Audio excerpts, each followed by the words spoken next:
जंगल के किनारे एक हरे भरे घास के मैदान में एक सफेद बकरी अपने 7 प्यारे बच्चों के साथ रहती थी। बकरी ने अपने बच्चों को सख्त हिदायत दी, जब तक मैं घर में नहीं हूँ किसी के लिए भी दरवाजा मत खोलना। भेड़िया की आवाज कर्कश होती है और उसके पैर काले होते हैं। एक दिन बकरी को खाना लाने बाहर जाना पड़ा। जाते समय उसने बच्चों को फिर समझाया और चली गई। थोड़ी ही देर बाद भेड़िया घर के दरवाजे पर आया और खटखटाने लगा। दरवाजा खोलो बच्चों, मैं तुम्हारी माँ हूँ। बच्चों ने आवाज सुनी और तुरंत समझ गए, नहीं, हमारी माँ की आवाज मीठी है, तुम भेड़िया हो। भेड़िया चालाक था। वह जंगल में गया और मधुमक्खी का शहद खा लिया, जिससे उसकी आवाज मीठी हो गई।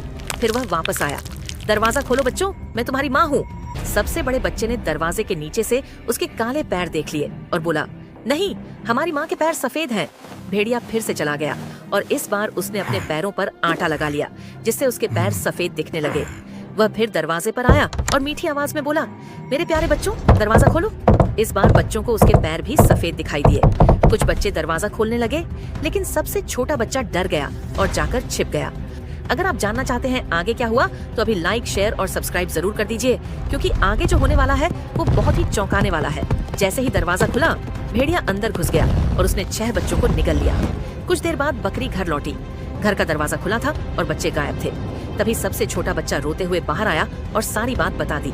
बकरी तुरंत जंगल की ओर दौड़ी।